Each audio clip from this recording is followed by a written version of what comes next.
귀한 예배 자리 사모하며 이 자리에 오신 모든 성도 여러분의 삶 가운데 하나님의 은혜와 평안이 넘치기를 주님의 이름으로 축복합니다. 이 시간 좀 감사를 전했으면 좋겠는데요.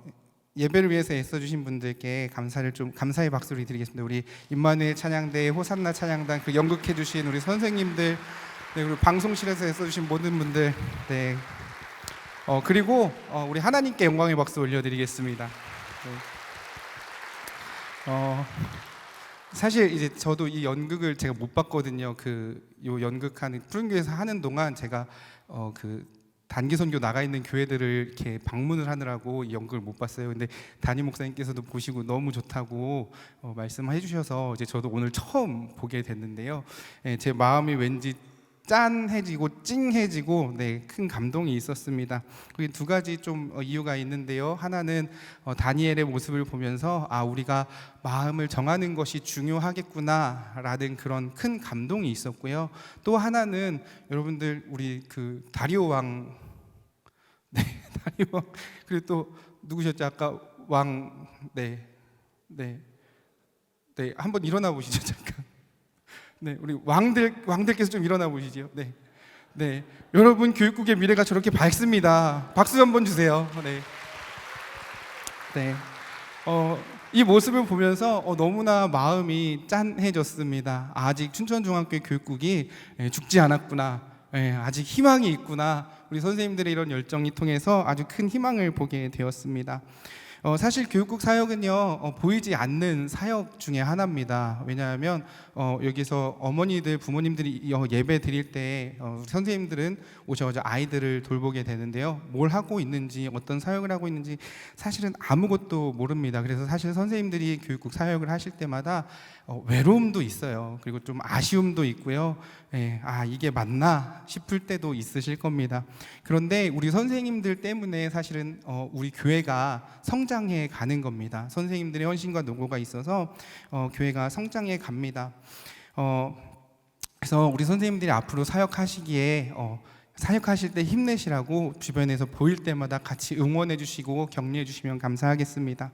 오늘 본문 다니엘에 관한 말씀입니다. 다니엘은 바벨론의 포로로 끌려간 사람이죠.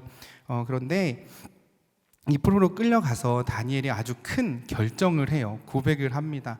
제가 왕의 음식도 먹지 않고 왕이 주시는 포도주도 먹지 않고 채소와 물만 먹고도 채소와 물만 먹고 그렇게 하겠습니다라고 이야기를 하지요.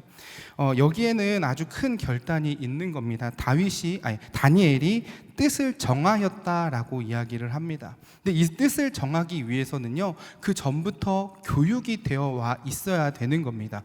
그저 그 순간에 내가 정할 거야 라고 해서 정하는 것이 아니라 이미 그 전부터 신앙 교육이 잘 되어 있었기 때문에 이런 우상의 음식, 그리고 또 왕이 주는 음식마저도 내가 거절하고 하나님을 선택할 것이다 라는 그런 큰 의미가 있는 겁니다.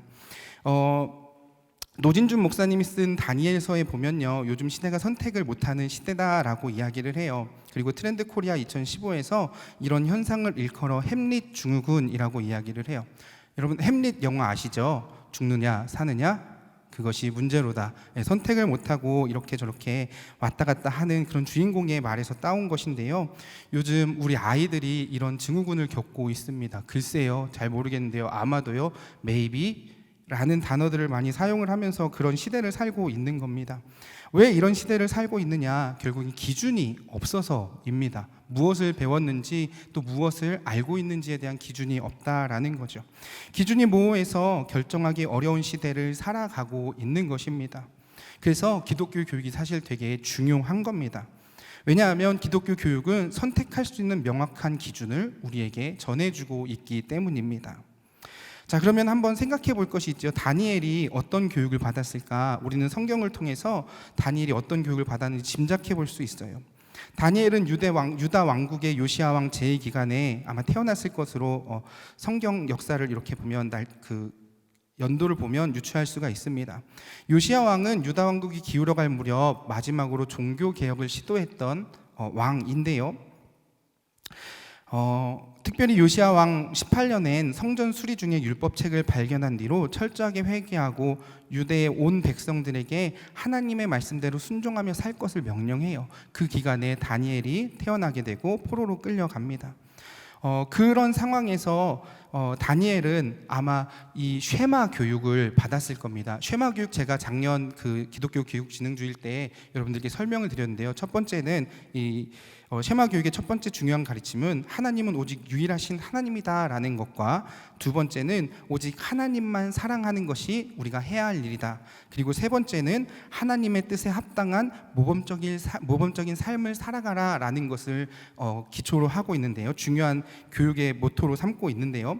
이것을 통해서 다니엘이 교육을 받으며 세상에 오직 유일하신 하나님, 그리고 그 하나님을 사랑하고 하나님 뜻에 합당한 모범적인 삶에 대한 것을 분명히 교육을 받았다라는 겁니다. 그래서 세상의 여러 가지 유혹 속에서도 다니엘이 흔들리지 않고 하나님만을 선택했고, 결국 하나님께서는 그를 사용하셔서 하나님의 일들을 이루어갈 수 있도록 그렇게 한 것을 우리가 보게 됩니다. 우리는 이 말씀을 통해서 중요한 것을 하나 발견할 수 있어야 합니다. 다윗이 음식을 먹든지 안 먹든지 금식을 하는 행위가 중요한 것이 아니라 무엇을 선택하고 정했느냐, 이것이 중요하다라는 겁니다. 다니엘이 뜻을 정했다는 것은 결국 그가 배운 대로 하나님의 말씀을 삶의 기준으로 정했다라는 거죠. 그것을 배웠기 때문에 다니엘은 그렇게 할 수 있었던 겁니다. 여러분, 존 웨슬리의 어머니 수산나 웨슬리의 교육 방식도 상당히 특이합니다. 10남매를 키우고 고집한 교육 방식이 있어요. 그것은 3살이 되기 전까지 완전히 길을 꺾는 것이었습니다. 어떤 길을 꺾는 것이냐면 하나님을 거역하는 그 길을 일찍이 꺾어야 바르게 자랄 수 있다라는 모토를 가지고 자녀들을 교육했다라는 겁니다. 주입과 성과 교육이 아니라 자세와 태도에 대해서 먼저 정리정돈을 하고 아이들을 교육했다라는 겁니다.